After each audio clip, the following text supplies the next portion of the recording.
Registration programme కార్యక్రమానికి అది ముఖ్య అతిథులుగా విచ్చేసినటువంటి పెద్దలు గౌరవనీయులు శ్రీ గడ్డం వివేక్ వెంకటస్వామి సార్ గారికి స్వాగతం సుస్వాగతం. మరి సార్ గారు మన యొక్క రాష్ట్ర మంత్రివర్యులుగా minister for labour, employment, training and factories, mines and geology, government of తెలంగాణకి మరి మంత్రివర్యులుగా వ్యవహరిస్తూ ఉన్నారు. మన యొక్క ఆహ్వానాన్ని మన్నించి తన యొక్క అమూల్యమైన సమయాన్ని ఇచ్చి వచ్చినందుకు వారికి ప్రత్యేకమైన ధన్యవాదాలు మన యొక్క ఆర్గనైజేషన్ నుంచి తెలియజేయడం జరుగుతూ ఉంది.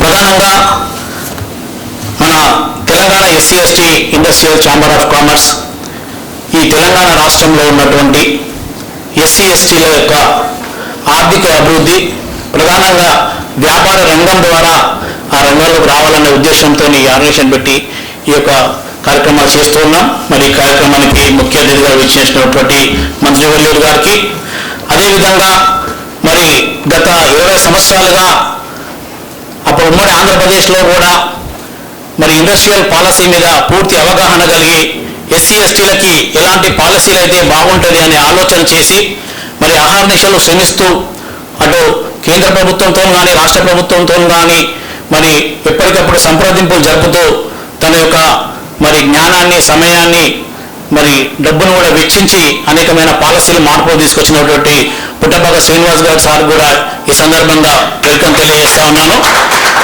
Confederation of micro small medium ఎంటర్ప్రైజెస్కి అనే అధ్యక్షుడిగా వ్యవహరిస్తూ ఉన్నారు. మరి అదేవిధంగా శ్రీ PR సోమశేఖర్ గారు, మరి వీరు కూడా మరి దేశవ్యాప్తంగా ఉన్నటువంటి SC/STల వ్యాపార అభివృద్ధి కోసమై పనిచేస్తూ ఉన్నారు. వీరి యొక్క organisation Confederation of Indian SC/ST enterprises అధ్యక్షుడిగా వ్యవహరిస్తూ ఉన్నారు.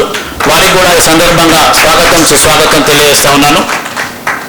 అదేవిధంగా మరి Telangana SC/ST industrial chamber of commerce senior vice president Paramesh Moola గారు, వారికి కూడా స్వాగతం సుస్వాగతం తెలియజేస్తూ ఉన్నాను. అదేవిధంగా మరి TSICC ఉపాధ్యక్షులు మన కరమజ్జి సహదేవుడు గారికి స్వాగతం సుస్వాగతం. అదేవిధంగా TSICC మరి ఉమెన్ స్టేట్ కోఆర్డినేటర్గా వ్యవహరిస్తున్నటువంటి N భవానీ గారికి స్వాగతం సుస్వాగతం. మరి మన బ్రోచర్లో మేడం గారు, మేము SC/STల కోసం పనిచేస్తూ ఉంటే మళ్ళీ దాంట్లో వెనుకబడ్డ వాళ్ళు మహిళలు కాబట్టి, SC/ST మహిళలు కాబట్టి వాళ్ళ కోసం ఇంకా బలంగా మనం పనిచేయాల్సి ఉంది అని చెప్పేసి ఒక ఆర్టికల్ కూడా రాయడం జరిగింది. ఈ సందర్భంగా మేడం గారికి ధన్యవాదాలు తెలియజేస్తా ఉన్నాను. మరి ఈరోజు బాబాసాహెబ్ అంబేద్కర్ గారు కలలు కన్న విధంగా మన యొక్క సమాజం అటు రాజ్యాధికారం వైపు సాధిస్తూనే ఆర్థిక అభివృద్ధి సాధించడానికి మరి వ్యాపార రంగం కూడా ఎంతో అవసరం అనేది మరి బాబాసాహెబ్ అంబేద్కర్ గారు చాలా సందర్భాల్లో తెలియజేయడం జరిగింది. అదేవిధంగా మరి అప్పుడు ఉన్నటువంటి మహారాష్ట్రలో ఒక సెన్సస్ చేయడం జరిగింది. ఇక్కడ ఎంతమంది కాంట్రాక్టర్స్ ఉన్నారు, దాంట్లో SC/STలు ఎంతమంది ఉన్నారని చూస్తే మరి ఆ రోజు సెన్సస్లో మరి 100 మంది కాంట్రాక్టర్లు ఒకే ఒక్క దళితుడు కాంట్రాక్టర్ ఉండే. అప్పుడే మరి బాబాసాహెబ్ అంబేద్కర్ గారు వీళ్ళకి విద్య, ఉద్యోగ, రాజకీయ రంగాలనే కాదు మరి వ్యాపార రంగాల్లో, కాంట్రాక్ట్ రంగాల్లో కూడా రిజర్వేషన్ అవసరం అనే విషయం ఆనాడే బాబాసాహెబ్ అంబేద్కర్ గారు గుర్తించి మరి అనేకమైన హక్కులు మనకు కల్పించడం జరిగింది. ఎందుకంటే ఈరోజు సమాజంలో మన యొక్క SC/ST వర్గాలు ఆర్థికంగా ఎంత వెనుకబడినాయో విషయం మనకు తెలుసు. మరి ఈరోజు మనం ఆర్థికంగా బలపడాలంటే రెండు మార్గాలు, ఒకటి ఉద్యోగం, 2 వ్యాపారం. ఈ ఉద్యోగం అనేది మనకు తెలుసు, అది మనకు చాలా తక్కువ స్థాయిలో ఉంటుంది. అదే ఒక ఉద్యోగానికి ఎంతోమంది పోటీ పడుతూ ఉంటారు. అదేవిధంగా అక్కడ నీకు వచ్చే జీతమే తప్ప మనం ఇక్కడ సంపాదించుకోవడానికి అవకాశం ఉండదు. అదే వ్యాపార రంగం అయితే మనము ఎంత స్థాయి అనుకుంటే అంత స్థాయి వరకు ఎదిగే అవకాశం ఉంటుంది. ప్రధానంగా మన తెలుగు రాష్ట్రాల్లో చూసుకున్నట్టయితే ఈరోజు మన మంత్రివర్యులుగా మన ముందు కూర్చున్నటువంటి మరి వివేక్ వెంకటస్వామి సార్ గారు, ఆయన రాజకీయంగానే కాదు వ్యాపారంగా కూడా మన తెలుగు రంగాల్లో దళితులకే కాదు అందరు వర్గాలకి మరి ఒక గొప్ప సూచికగా ఎదిగిన గొప్ప వ్యక్తి. కాబట్టి ఇలాంటి వ్యక్తి మన కార్యక్రమానికి, మన బ్రోచర్ని మరి ఇనాగ్రేషన్ చేయడం అనేది మాకు చాలా చాలా చాలా గర్వకారణం. అంటే ఒక మనిషి రాజకీయ అధికారంతో పాటు ఆర్థిక అభివృద్ధి కూడా సాధిస్తూ వ్యాపార రంగంలో గొప్పగా ఎదిగితే ఎలాంటి గౌరవం దక్కుతుంది, ఎలాంటి విలువ దక్కుతుంది, ఈ సమాజం మనల్ని ఎలా గౌరవిస్తుంది, ఎలా గుర్తిస్తుంది అని చెప్పేసి మరి మన మంత్రివర్గాన్ని చూసి మనం తెలుసుకోవచ్చు మిత్రులారా, పెద్దలారా. కాబట్టి ఈ సమాజంలో ఉన్నటువంటి జనరల్ వర్గాలు వాళ్ళకి ఓన్లీ ఆర్థికపరమైన లేదా వాళ్ళు అనుకున్న రంగంలో అభివృద్ధి అయితే సరిపోతుంది. కానీ మనకు మాత్రము మనం అనుకున్న రంగం వైపు అభివృద్ధి అవుతూనే, అది రాజకీయాలే కావచ్చు, సినీ రంగమే కావచ్చు, స్పోర్ట్సే కావచ్చు, ఇతరత్ర ఏ రంగాలైనా కావచ్చు, దాంతోపాటు ఆర్థిక రంగం వైపు కూడా మనం ఖచ్చితంగా ఆలోచించి ఎదగాల్సిన అవసరం ఉన్నది. ఎందుకంటే ఈరోజు చూస్తూ ఉన్నాం, ప్రపంచమంతా గ్లోబలైజేషన్ అయిపోయి మరి ఎక్కడంటే అక్కడ వ్యాపారాలు చేసుకునే అవకాశం వస్తూ ఉన్నది. మన హైదరాబాదే కాదు, తెలంగాణ రాష్ట్రమే కాదు, మరి దేశమే కాదు, ప్రపంచవ్యాప్తంగా మనం వ్యాపారం చేసుకునే అవకాశాలు ఉన్నాయి. కాబట్టి మనమే కాదు, రాబోయే భవిష్యత్ తరాల వారికి కూడా వ్యాపారం చేసుకునే విధంగా ఒక చక్కటి వాతావరణాన్ని మనం నెలకొల్పాలనే ఉద్దేశంతో, అదేవిధంగా ఇటు రాష్ట్ర ప్రభుత్వం కానీ, కేంద్ర ప్రభుత్వం కానీ, ప్రైవేట్ రంగాలతో ఉండే కానీ మనం ఎప్పటికప్పుడు అనుసంధానం చేసుకుంటూ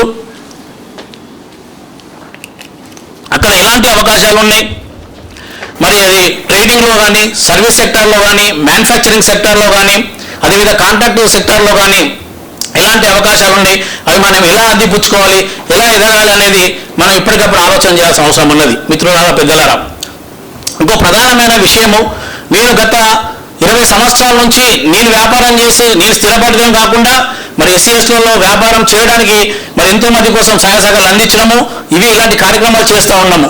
ఇక్కడ ఇన్ని సంవత్సరాలు నాకు అర్థమైన విషయం ఏంటంటే, మన దేశానికి స్వాతంత్రం రాకముందు లేదా మన దేశానికి బాబాసాహెబ్ అంబేద్కర్ గారు అందించిన రాజ్యాంగం అమలు కాకముందు నిజంగా మన జాతులను కొన్ని వర్గాలు అంచినవి, చదువుకోనివ్వలేదు, ఆస్తి సంపాదించుకోనివ్వలేదు, స్వేచ్ఛగా బ్రతకనివ్వలేదు, ఊరు బయట పెట్టారు. ఇదంతా కూడా వాస్తవం మిత్రులారా. కానీ మన స్వతంత్రం వచ్చి బాబాసాహెబ్ అందించిన భారత రాజ్యాంగం అమలు కాబట్టి మరి 70 సంవత్సరాల పైన అయిపోతూ ఉంది, ఎన్నో జనరేషన్స్ వచ్చినాయి. కాబట్టి ఇప్పటికి కూడా మనము ఇంకా అదే స్థాయిలో ఉన్నాం, ఇంకా ఎదగలేకపోతున్నాం. దానికి ఎవరిని అడిగినా నేను చాలా మందితో మాట్లాడుతూ ఉంటే, అన్న నాకు వాళ్ళు అడ్డుపడుతూ ఉన్నారు, నాకు బ్యాంకు లోన్ రావడం లేదు, నన్ను వ్యాపారంలో వాళ్ళు అంచేయాలని చూస్తున్నారు, నన్ను ముందుగా కూడా చూస్తున్నారు. ఇదంతా కూడా తప్పు మిత్రులారా. ఎందుకనంటే ఈరోజు మనము ఏ రంగంలో ముందుకు పోవాలనుకున్నా, ఏ రంగంలో ఎదగాలనుకున్నా మనకు ఎలాంటి ఆటంకాలు లేవు. ఏవైనా చిన్న ఉన్నప్పటికీ కూడా వాటి ఎదిరించిపోయే అవకాశం ఇప్పుడు మనకు ఉంది. ఎందుకు అనంటే మనకు రాజకీయ రంగాలలో కానీ లేదా బ్యూరోక్రసీలో కానీ రిజర్వేషన్ల పరంగా మన ఎస్సీ/ఎస్టీ ఆఫీసర్స్ ఉన్నారు, మన ఎస్సీ/ఎస్టీ పొలిటీషియన్స్ ఉన్నారు, ఇలాంటి పెద్ద నాయకులు కూడా ఉన్నారు. కాబట్టి మనం ధైర్యం చేసి ఈ సమాజాన్ని ఒక రకంగా అర్థం చేసుకుని మనం ముందుకు పోవాల్సిన అవసరం మనకున్నది. అంతే తప్ప ఇప్పటికి కూడా మనం ఇంకా వాళ్ళని వీళ్ళని దూషించుకుంటూ కూర్చుంటూ ఎదగలేం. కాబట్టి దూషించడం కాదు, మనలో ఏం తప్పులు ఉన్నాయి, మనలో ఏం మైనస్ ఉన్నాయి, అవి చూసుకొని ఎప్పటికప్పుడు మన జీవితాన్ని తీర్చిదిద్దుకుంటూ ముందుకు పోతూ ఉండాలి. బాబాసాహెబ్ అంబేద్కర్ గారు మనకు హక్కులు ఇవ్వడమే కాదు, ఎట్లా బ్రతకాలని కూడా చెప్పిపోయిన మహనీయుడు, ఎలాంటి ఫుడ్ తినాలని చెప్పిపోయిన మహనీయుడు, ఎలాంటి డ్రెస్సింగ్ చేసుకోవాలని చెప్పినా కూడా మహనీయుడు. పొద్దున్న లేస్తే అంబేద్కర్ వాదుల మందరం కూడా అంబేద్కర్కు జై అని చెప్పడము, నేనే గొప్ప అంబేద్కర్ వాదిని వాదించుకోవడము, లేదా నాకే అంబేద్కర్ ఫిలాసఫీ అంత తెలిసిన విధంగా ఆర్గ్యుమెంట్లు, సభలు, ఉపన్యాసాలు జరుగుతూ ఉంటాయి. మనం బాబాసాహెబ్ గారి విషయంలో ప్రతి అణువును గమనించాలి. ఆయన ఎంత గొప్పగా డ్రెస్సింగ్ చేసుకున్నారో అంత గొప్పగా డ్రెస్సింగ్ మనం చేయాలి. ఎలాంటి ఫుడ్ తినాలో కూడా చెప్పాడు, సమాజంలో ఎలా మాట్లాడాలని చెప్పాడు. ఇట్లా ప్రతిదీ మనం అలవర్చుకోవాలి. బాబాసాహెబ్ గారు డిగ్రీ చదివారు కాబట్టి నేను కూడా డిగ్రీ చదివినా, పీజీ చేసినా, పిహెచ్డీ చేసినా అంటే మనకు కేవలం డిగ్రీ పట్టాలో పుస్తక జ్ఞానం ఉంటేనే కాదు, మనకు ఇంగిత జ్ఞానము, సమాజం పట్ల అవగాహన, బాబాసాహెబ్ గారు చెప్పిన విధానము, ప్రతిదీ కూడా మనల్ని మనం అనుభవించుకొని ముందుకు పోతూ ఉండాలి. ఎందుకంటే మనం ఎట్లా ఉంటే రాబోయే భవిష్యత్ తరాలు అట్లా వాళ్ళు ఫాలో అవుతూ ఉంటారు. ఎప్పుడైనా జీవితంలో మనము ఎగ్జామ్లో కాపీ కొట్టొద్దు, కానీ జీవితంలో కాపీ కొట్టొచ్చు.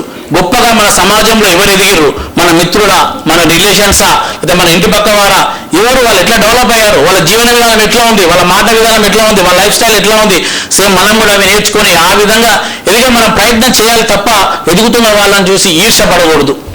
వాళ్ళు ఎలా ఎదిగారో వాళ్ళ లైఫ్ స్టైల్ స్టడీ చేయాలి, వాళ్ళు ఏ రంగంలో ఎదిగాలో మనం స్టడీ చేయాలి. నేను ఎప్పటికప్పుడు వివేక్ సార్ని చాలా ఆదర్శంగా తీసుకుంటా. సార్ ఫోటో మా ఇంట్లో ఉంటుంది. ఎందుకంటే వాళ్ళు ఎలాగైతే మనకు వ్యాపార రంగంలో ఎదిగారు, మేము కూడా అలా ఎదగాలి. రాబోయే భవిష్యత్ తరాలకి వాళ్ళ జీవిత కథలు చెప్పాలి. ఒకసారి సార్ని ఒక ప్రోగ్రామ్కి ఇన్వైట్ చేయడానికి వెళ్ళినప్పుడు మేము February 28 రోజు ఒక రౌండ్ టేబుల్ కాన్ఫరెన్స్ పెట్టడం జరిగింది. ఎందుకంటే కొత్త గవర్నమెంట్ వచ్చింది, కాంగ్రెస్ ప్రభుత్వం, ప్రజాప్రభుత్వం వచ్చింది, కొత్త ఇండస్ట్రీ పాలసీ రాబోతుంది. దాంట్లో మనకు కావాల్సిన మరి హక్కుల కోసం, అవకాశాల కోసం ఏం చేస్తే బాగుంటుందని చెప్పేసి మన ఎస్సీ ఎస్టీ ఎమ్మెల్యేలు అందరినీ కూడా ఇన్వైట్ చేసి మరి మంత్రి గారిని, ఇండస్ట్రీ మంత్రి గారిని ఇన్వైట్ చేసి రౌండ్ టేబుల్ కాన్ఫరెన్స్ పెట్టడం జరిగింది. ఆ ప్రోగ్రామ్కి సార్ని ఇన్వైట్ చేయడానికి వాళ్ళ ఆఫీస్కి వెళ్ళాం. అక్కడ సార్ వాళ్ళ తండ్రి గారు మన వెంకటస్వామి సార్ గారు అందరూ కూడా ముద్దుగా కాకా అని పిలుచుకుంటారు. ఆ సార్ గారు లైఫ్ హిస్టరీ బుక్ అక్కడ ఉంది. నేను మామూలుగా ఒక పొలిటీషియన్గానే నాకు ఆ సార్ తెలుసు. సరే ఏంటి చూద్దాం లైఫ్ హిస్టరీ బుక్ అని చెప్పి అప్పుడు ఆ బుక్ తీసుకెళ్ళి మొత్తం చదవడం జరిగింది. నిజంగా చెప్తున్నా కదా, వాళ్ళని ప్రతి జీవితంలో వాళ్ళ ప్రతి అడుగుని, ప్రతి మాటని మనం ఎంతో స్ఫూర్తిగా తీసుకోవాల్సిన అవసరం ఉన్నది మిత్రులారా, పెద్దలారా. కాబట్టి ఎప్పుడైనా ఈ సమాజానికి మనం కనెక్ట్ అయ్యే విధంగా ఉండాలి, డిస్కనెక్ట్ అయ్యే విధంగా ఉండొద్దు. ప్రతి వారిని విమర్శించుకుంటూ, ప్రతి దారిలో నెగిటివ్ చూసుకుంటూ మన ఒక డెవలప్మెంట్కు ఎవరో ఆటంకం అని చెప్పుకుంటూ ఉంటే కాదు. కాబట్టి బాబాసాహెబ్ కలలు కన్న బౌద్ధ భారత్ కోసం మనం అందరం కూడా పాటుపడి ముందుకు పోవాలని కోరుకుంటూ మరి ఈ కార్యక్రమానికి విచ్చేసిన మరి నేటి మన ముందున్నటువంటి పెద్దలందరికీ కూడా సోదరిమణులకు కూడా మరొకసారి కృతజ్ఞతలు తెలియజేస్తూ ముగిస్తున్నాను. Thank you. జై భీమ్.